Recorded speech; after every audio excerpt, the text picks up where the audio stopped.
द्वापर युग में एक सुदर्शन नाम के सुपच थे, शेड्यूल कास्ट थे, वाल्मीकि जाति में जन्मे थे। और वो उस समय परमेश्वर कबीर जी करुणामय नाम से प्रकट थे द्वापर में। जब करुणामय नाम से परमात्मा प्रकट थे उस समय कुछ एक हंस परमात्मा की शरण में आए थे, उनका कल्याण किया था। एक तो रानी इंद्रमती थी, इंदुमती भी कहते हैं, इंद्रमती, जो विशेष, और भी राजा जगजीवन थे, लेकिन विशेषकर हमारे जो सत्संग के विषय में हम कुछ एक महापुरुषों की जानकारी आपको देंगे। और उनमें से एक सुदर्शन नाम के वाल्मीकि थे, और परमात्मा भी उस समय करुणामय नाम से एक वाल्मीकि को सरोवर के ऊपर मिले थे जो निसंतान थे।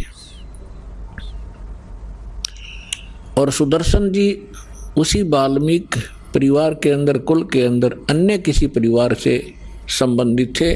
केवल उस समय उस वाल्मीकि समुदाय से उस सुदर्शन जी ने परमात्मा करुणामय जी से उपदेश लिया था, और उन्होंने उनको खूब अच्छी तरह जाना था। परमात्मा उनको सचखंड लेकर गए थे सुदर्शन जी को। अब जिन्होंने परमात्मा को सचखंड में देख लिया, पूरा विश्व एक तरफ और वो महापुरुष एक तरफ रहे। इस कलयुग के अंदर भी आपके सामने दास ने बहुत बार उन महापुरुषों के शुभ नाम गिनाए हैं जिनको परमात्मा मिले, तो वो भी दृढ़ हो गए थे। आदरणीय धर्मदास साहिब जी, आदरणीय मुल्कदास साहिब जी कलयुग के अंदर, आदरणीय नानक देव साहिब जी, आदरणीय दादू साहिब जी, आदरणीय गरीबदास साहिब जी गांव छुरानी जिला जज्जर हरियाणा वाले, आदरणीय घीसा दास साहिब जी गांव खेकड़ा, अब जिला बागपुर हो गया और उत्तर प्रदेश में, आदरणीय स्वामी रामानंद जी काशी शहर वाले, बनारस वाले। परमात्मा खुद कहते हैं, जो देखेगा मेरे धाम को, जो देखेगा मुझे धाम में, जो मुझे सतलोक में देख लेगा, सो जानत है मुझ, वो मुझे समझ सकेगा कि आई एम गॉड। और गरीबदास जी बता रहे हैं, परमात्मा ने यह ऐसे कहा था, गरीबदास तो से कहूं सुन गायत्री गुज। ये गुप्त भेद बता रहा हूं कि जो मुझे सतलोक में देख लेगा वो मुझे भगवान मानेगा, और नहीं तो इस पृथ्वी पर घूमते हुए मेरी प्रत्येक दशा को देखकर आम आदमी पहचान नहीं सकता। तो अब हम उनको पहचानेंगे क्योंकि हमें लाल के गुणों और लक्षणों का ज्ञान हो गया। तो इसी प्रकार ये जितने महापुरुषों के शुभ नाम आपको बताए, जैसे गुरु नानक देव जी हिंदू समाज में, हिंदू धर्म के अंदर जन्मे थे। इनके पिता कालूराम मेहता जी खत्री अरोड़ा थे, और भगवान राम, भगवान श्री कृष्ण और विष्णु जी के कट्टर पुजारी थे। और इसी प्रकार नानक साहिब जी भी इसी तरह उन्हीं की पूजाएं किया करते थे। एक बिरजलाल पांडे से गीता भी पढ़ी थी। फिर परमात्मा मिले और सचखंड के अंदर देखा। उसके बाद उनकी सब ज्ञान बदल गया, उनका विषय बदल गया, और ब्रह्मा विष्णु महेश से ऊपर वो भगवान बताने लगे। तो घर के अंदर भी विद्रोह कर दिया। उनके पिता ने भी उनको बहुत भला बुरा कहा पंडितों के कहने से कि तेरे ये क्या पैदा हो गया, ये तो रामकृष्ण को भगवान नहीं बताता, इनसे ऊपर कोई और शक्ति बताता है। लेकिन वो दृढ़ भक्त होते हैं जिनको भगवान मिलते हैं, ये वेद गवाह है। तो उन्होंने परवाह नहीं की, सारा संसार एक तरफ, पूरा समाज एक तरफ, और गुरु नानक देव जी एक तरफ। वो दृढ़ रहे और सफल हुए। इसी प्रकार वाल्मीकि जी, सुदर्शन जी अकेले ही उनके उस समय उस क्षेत्र में भक्त बने, और उनके माता पिता ने सुदर्शन जी के माता पिता ने परमात्मा की शरण ग्रहण नहीं की, ना नाम लिया ना दीक्षा ली। तो जब वो मरने लगे, मृत्यु को प्राप्त हो चुके, और सुदर्शन जी से परमात्मा ने कहा कि सुदर्शन भक्ति कर बेटा, और तुझे सतलोक ले चलता हूं। तेरे मन में कोई इच्छा हो वो बता दे। यदि तेरे मन में कोई इच्छा इस लोक की शेष है तो बेटा पार नहीं होगा। इसलिए मैं तेरी वो इच्छा पहले ही पूर्ण कर दूं ताकि वो तेरे गले का झाड़ ना बन जा। तब सुदर्शन जी ने कहा कि भगवान आप तो अंतर्यामी हैं, आपने ज्ञान ऐसा दे दिया, ये यहाँ का सोना, ये स्वर्ण मुझे मिट्टी दिखाई देता है। यहाँ का राज आपने बता दिया कि इंद्र दा राज कागदा बेस्टा अरना भोगा इंद्राणी नु। इंद्र स्वर्ग के राजा, स्वर्ग का राज भी हमारे लिए आपके ज्ञान से पता लग गया कि काग की बीट है, योद्ध लैस अपना जीवन नाश करना है। तो हे भगवान, दास का कोई इच्छा नहीं, लेकिन एक मलाल बना हुआ है हृदय में। मेरे माता पिता बड़े नेक थे और दुर्भाग्य रहा उनका कि उन्होंने आपकी शरण ग्रहण ली की। मुझे एक बात कचोट रही है कि ना जाने वो किस योनि में, किस जीव के, किस प्राणी के शरीर में कष्ट भोग रहे होंगे। और उन्होंने मुझे पाला पोसा, जन्म दिया, उनके प्रति थोड़ी सी ये चिंता बन रही है, टेंशन बन गई, और कोई इच्छा नहीं। तो परमात्मा बोले बेटा यह भी कमजोरी है। कमजोरी यानी जैसे राम नाम की गाड़ी को एक पंचर हुआ बतेरा, कोई से टायर में हो जाओ बस खड़ी होगी, फिर फायदा क्या हुआ? जो कि बस एक पंचर हो रहा, बाकी गाड़ी होके खाक होके है, पंचर लग गया जो बचा लग आगे ने। तो परमात्मा समझिए कि यह भी वीकनेस है तेरे अंदर, बेशक कितना औपचारिकता कर रहा है बेटा। जैसे एक वृद्ध व्यक्ति पतला दुबला डॉक्टर के पास चला गया, शारीरिक कमजोरी गणी थी उसके। डॉक्टर से कहा डॉक्टर साहब मेरे सिर में दर्द रहता है। डॉक्टर ने देख लिया वृद्ध आदमी है, कमजोरी गणी है, वीकनेस है, शारीरिक वीकनेस है, कमजोरी है। कहा जी आपका वीकनेस है, कमजोरी है। तो वो कहने लगा जी मैं खड़ा होता हूं तब चक्कर आते हैं। डॉक्टर बोला बाबा कमजोरी के लक्षण है, कमजोरी है, मेरी पिंडली भड़कती रहती है, पिंडी दर्द रहता है। डॉक्टर बोला कमजोरी है। तो इस बात पर वृद्ध ने बोला डॉक्टर है तो गम चक्कर है, एक के बात जाने है कमजोरी है, कमजोरी है, कुछ और भी बतावेगा। गुस्सा हो गए वृद्ध। तो डॉक्टर बोला बाबा यह भी कमजोरी के लक्षण है, कमजोर आदमी ने गुस्सा आया करे। तो इसी प्रकार परमात्मा ने बताया कि सुदर्शन जी बेटा यह भी कमजोरी है तेरी, तुझे यहाँ रखने के लिए ये पर्याप्त है। जहाँ आशा ता बासा होई, मन कर्म वचन सुमरियो सोई। अब परमात्मा ने सोचा अब यो बेशक बात बनावे पर फंस गया माँ बाप के ममता में। ये मोह की बेड़ी ऐसी है दिखाई नहीं देती, और बांध के जोड़ के डाल रखा अपने को यहाँ पर। यह ममता ऐसी खतरनाक है। अब परमात्मा ने से उसने अर्ज की परमात्मा कबीर जी से, करुणामय जी से कि हे सतगुरु मेरे माता पिता को कभी मानव शरीर मिले उनको शरण में लेना मेरे मालिक, मेरी आत्मा संतोष पावेगी।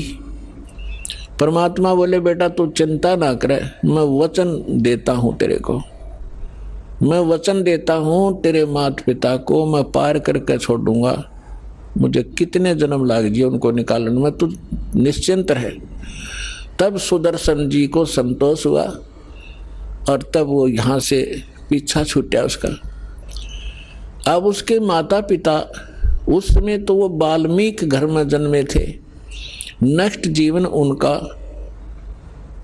ब्राह्मण के घर में हुआ और दोनों का फिर पति पत्नी का संयोग हुआ, तो वो निसंतान थे, वो उनको संतान नहीं थी। परमेश्वर उनको 2.5-3 वर्ष के बच्चे के रूप में मिले, लेकिन वो उनको घर ले आए, सब जगह आसपास सबको बताया किसी का बालक हो, किसी का बालक हो। राज दरबार में भी उसको दिखाया कि ये बच्चा हमें यहाँ मिला, कोई माता पिता बताता नहीं है। तो राजा ने भी कहा कि तुम रख लो अपने पास, कोई कभी आएगा किसी का होगा तो दे देंगे।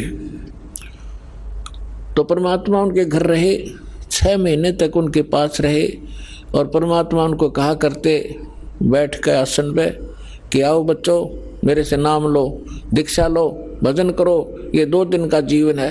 तो वो माता पिता उसने धमकाते, तू हमारा दादा पाक गया है, हमने बच्चे बोलता है। एक आधी बार उनको खुरका धमका दिया। जब देखा कि ये नहीं मान रहे हैं, अंतर ध्यान हो गए। जब वो अंतर ध्यान हो गए तो उस बच्चे में मोह घना हो गया था, तो सारा जीवन उनका उसी की याद में बीत गया। अगला जन्म उनका फिर ब्राह्मण और ब्राह्मणी का हुआ, काशी के आसपास उनका जन्म हुआ। उसका नाम गौरी शंकर था, वो काशी बनारस में रहता था। उसकी पत्नी किसी आसपास के गांव में जन्मी, उनका संस्कार संयोग हुआ। तो काशी के अंदर गौरी शंकर, वही सुदर्शन जी के पिताजी गौरी शंकर ब्राह्मण हुए और उनकी माता सरस्वती नाम से गौरी शंकर के साथ पत्नी रूप में रही। गौरी शंकर जी भगवान शंकर के बहुत पुजारी थे और नेक आत्मा थे। उन आत्माओं ये पिछला स्वभाव संस्कार, चाहे किसी मजहब धर्म में जन्म ले इंसान, उसके साथ रहता है। अब वो ब्राह्मण कुल में जन्मे थे और ब्राह्मण काशी के तो तकरीबन उनका व्यवसाय यही था, रोजी रोटी बनाना, दुनिया को बहकाना, जंतर मंत्र बताना, श्राद्ध निकलवाना, पिंड भरवाना, अटपट करना। लेकिन उनकी आत्मा नहीं मानती थी, वो केवल भगवान शंकर की महिमा गाते थे, शिव पुराण की कथा सुनाते थे। उस कथा से जो भी पैसा आ जाता था निर्वाह करते थे और शेष बच जाता था उसको भंडारे में लगा देते थे, संग्रह नहीं करते थे। जिस कारण से उनकी इस क्वालिटी से, इस गुण के कारण आम हिंदू में उनके प्रति, आम हिंदू की एक विशेष जो आस्था थी, जुबान पर चढ़े हुए थे सबके कि बड़ा नेक आदमी है, कोई लालच नहीं करता है, निस्वार्थ कथा सुनाता है।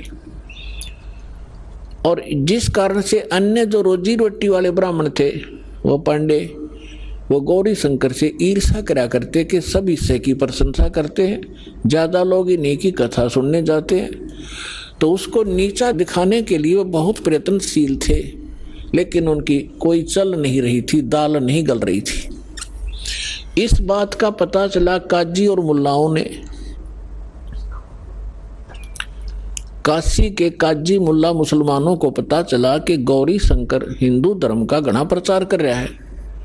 और उनको ये भी मालूम हुआ कि अन्य जो ब्राह्मण हैं, जिनको सभी गुरु रूप में मानते हैं ये हिंदू लोग, वो इससे ईर्ष्या करते हैं, इनके साथ नहीं है। जिस कारण से उन दोनों को, गौरी शंकर और सरस्वती को, वो निसंतान थे, उनका बालक बच्चा नहीं था कोई भी, उनको जबरदस्ती मुसलमान बना दिया। अपना जूठा पानी उनका सारा छिड़क दिया, उनके मुंह में डाल दिया। 10-5 हिंदू खड़े होकर देख रहे थे ब्राह्मण, उन्होंने जाकर सारा अनाउंसमेंट कर दी कि गौरी शंकर मुसलमान बन गया है, उसके घर नहीं जाना है, उसको अपने घर नहीं आने देना है, इसको गंगा में स्नान भी करना बंद कर दिया। गंगा घाट पर जहाँ ब्राह्मण लोग नहाया करते थे वहाँ मुसलमानों को अलाउड नहीं था स्नान करना उस गंगा में, और मुसलमान लोग इस गंगा की गणी परवाह भी ना करा करते नान को विशेष, क्योंकि उनके उस इतिहास में है ही नहीं। तो गौरी शंकर सरस्वती विवश हो गए, उनका नाम बदल दिया, गौरी शंकर का नाम धर दिया नूर अली, और सरस्वती का नाम रख दिया नियामत। अपभ्रंश करके उनको सीधा नीरू और नीमा कहने लगे। अब कोई भी हिंदू उनके पास कथा सुनने नहीं जाता था, शिव की कथा वो कर नहीं सकते थे क्योंकि मुसलमान बन गए थे। रोजी रोटी निर्वाह की समस्या सामने आ खड़ी हुई। उन्होंने देखा कि पैसा हमारे पास नहीं है, कोई व्यवसाय कर नहीं सकते, तो उन्होंने सिंपल सा तरीका खोजा, जो बगैर पैसे से कोई धंधा शुरू हो। तो कपड़ा बुनने का कार्य शुरू कर दिया। उसमें कुछ नहीं करना, 4 डंडे से गाड़ने होते हैं, 5-4 बस, वो जंगल में से काट लाए और चूल्हे का काम शुरू कर दिया। वो निसंतान थे, संतान नहीं थी। ऐसे ही कुछ समय और बीत गया। वो भले ही मुसलमान बन गए थे, लेकिन भगवान शंकर की आस्था श्रद्धा वो भुला नहीं पा रहे थे। जब भी कोई आपत्ति आती थी तो भगवान शंकर से अर्ज किया करते थे। अब गंगा घाट पर स्नान करना बंद करवा दिया। प्रतिदिन स्नान करने का स्वभाव उनका बना हुआ था। उसके लिए उन्होंने एक स्थान खोजा, जो लहर तारा नामक एक स्थान था, जहां पर बहुत बड़ा एक सरोवर था, लहर तारा सरोवर, और उसके अंदर गंगा का ही जल वर्षा के समय में लहरों के द्वारा गऊ घाट के ऊपर से, जहाँ पशु जल पिया करते थे, वो किनारा कट जाता था। और गंगा पहले बहुत फुल समय पर चला करती थी, वर्षा घनी होने पर 4 मास तक चौमासे में।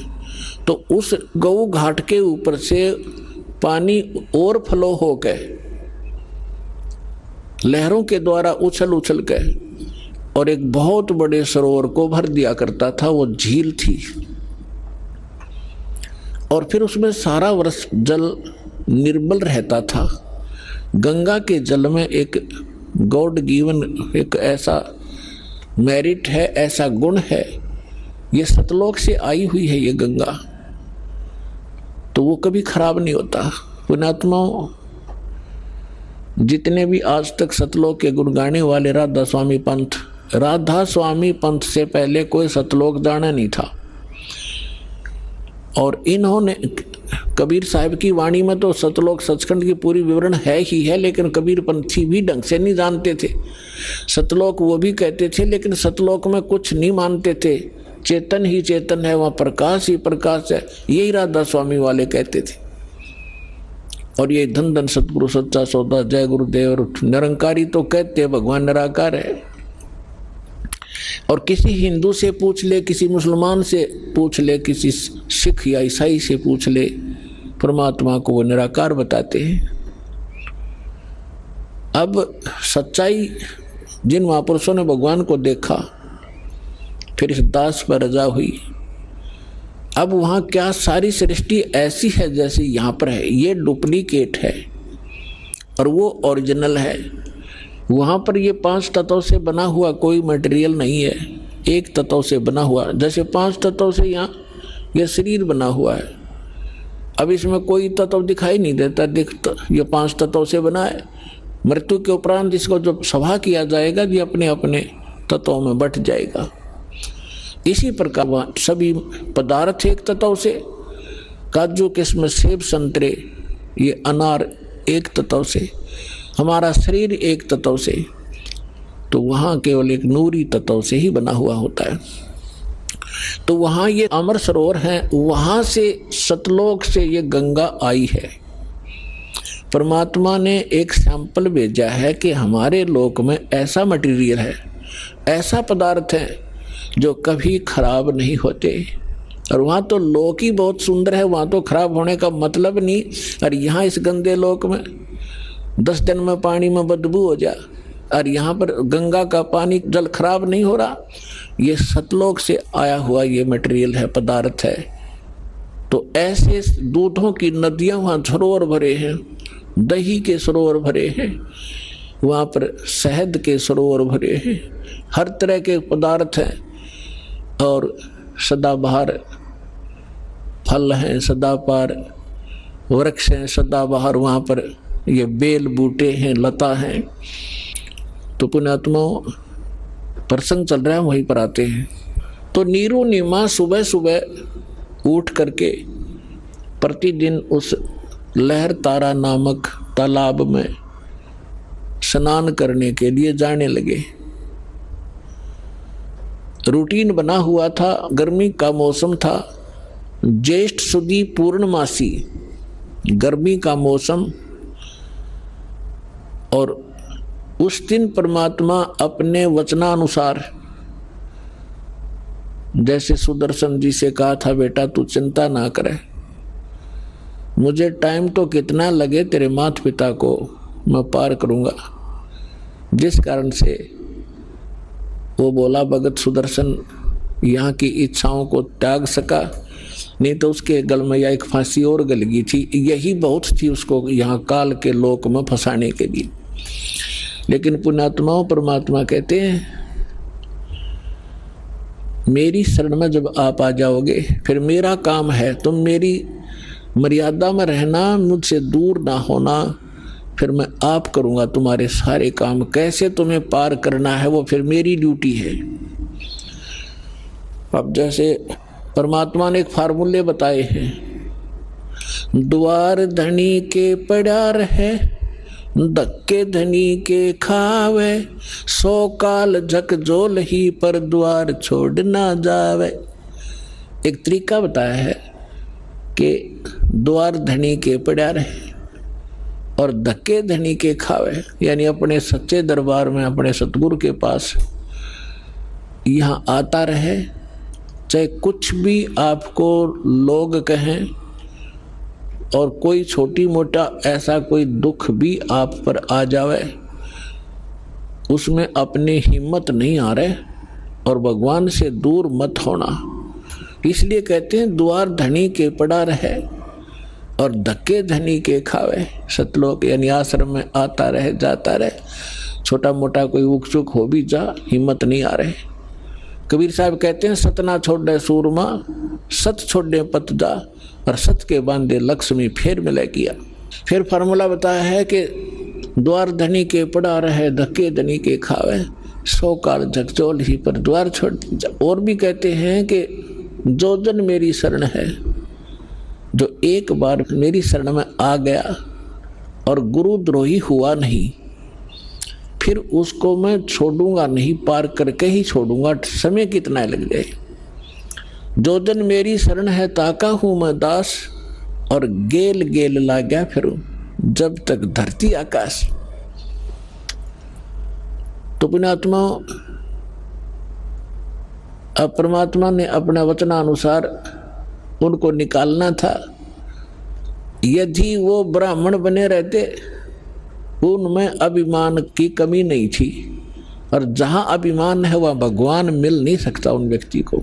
आज से 600 वर्ष पहले ब्राह्मण वर्ग एक बहुत ही उच्च कोटि के माने जाते थे।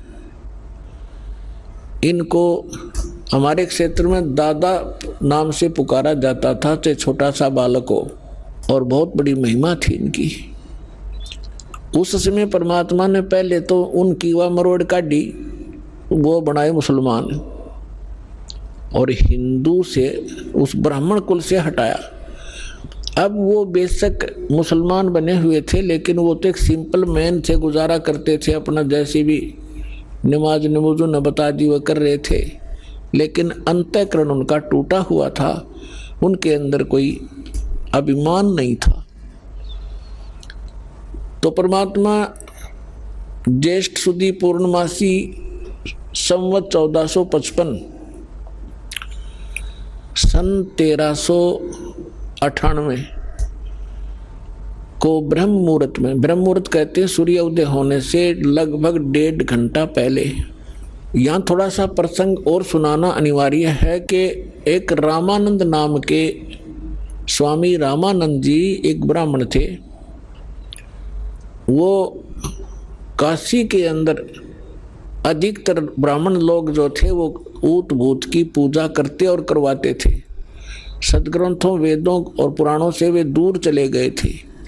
उस महापुरुष ने आकर के वहाँ पुनः वेदों का, पुराणों का आदि श्रीमद् भगवत गीता का प्रचार करना शुरू किया जैसा उनको नॉलेज था। और उन्होंने 1400 ऋषि बना रखे थे अपने चेले। उनको संत रूप में उनका एक पहचान बना रखी थी। वैष्णव परंपरा से जो दीक्षित होते हैं वो सारे उनको बाह्य आडंबर करवा रखे थे। लंबा तिलक लगाना, गले में एक तुलसी के मनिये की एक माला डालना, ओनली तुलसी के लकड़ी का एक मनिया होता है। इस प्रकार के लक्षण वाले को वैष्णव संत बोलते हैं। तो 1400 वैष्णव संत बना रखे, वो जगह जगह प्रचार किया करते थे। और